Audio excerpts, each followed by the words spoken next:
Yeah. So, I mean, we've talked about cash flow, but I also think one of the difficult things when you're in a business as you're growing, and we're very lucky in the sense that we can see this for two different businesses running at two different speeds, is when do you put in process? And I don't want to say rigor in the bad sense, but you do need to have some level of control around your process. So I think the answer to the first question is the hard thing is, you should always have some sort of process, but the process should fit where the business is. And that's the hard thing is to figure out where you are. So if I look at value as a business, we've got a little bit of process because we're a little business trying to grow.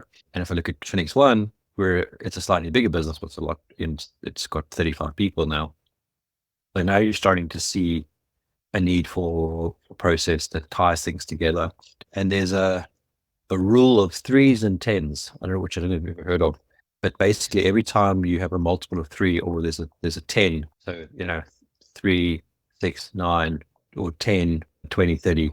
Those typically talk about inflection points. So as you get more people, you'll do more things. So that's kind of how you work out when's a good time to put it in process. So that's what's been hard, is trying to figure that out and then implement the right kind of process.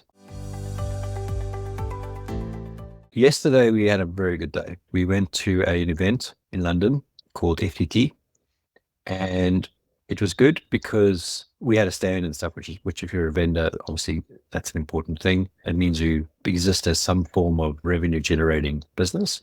But from a visibility point of view, people start to see you. And as much as we do a lot of things via Teams and Zoom and that sort of thing, Google Meets, nothing replaces face-to-face chatting. And it was a nice size event. I mean, I would probably think maybe 1,000 people at the very most in total. What was great about it is it's a good way to sense check what you're building, what you're doing with people in the industry who are potential customers or partners. But also it's good because you can hear what other people are looking for.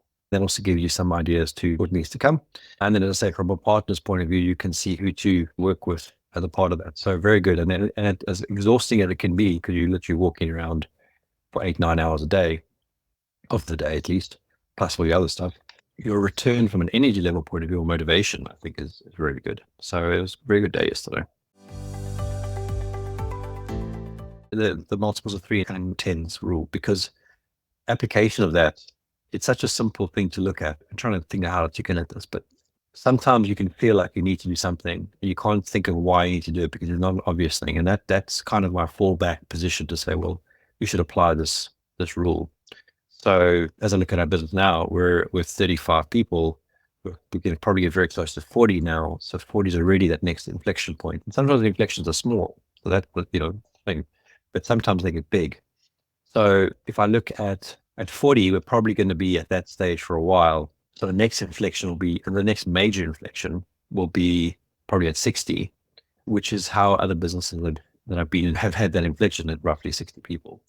But it's still going to be lots of small ones because, we're at 30, we're going to hit 40. That's not quite at multiples of three. So 45 will probably be a small inflection again. We'll need to bring some stuff in, and I can already feel like we're going to be doing that. So improving, if you think about sort of value chain, every block has got something important that needs to be looked at. So, bringing customers on board, supporting the customers, delivering their solutions, etc. So the lesson there is just constantly measure with, and it's a nice KPI because it's not something that is tied to anything but the people you need to grow the business. And if you look at value, we've sort of sat at three people we've been three people, then we've been up to six people, up to nine people. Now we're back down to three again. Obviously, we contract if we need them. I'm feeling like we need to we're about to do that a little bit of an increment now as well, based on some stuff that's coming through. So it's actually, I'm probably going to make a poster for my wall for it because I think it's a good lesson to remember.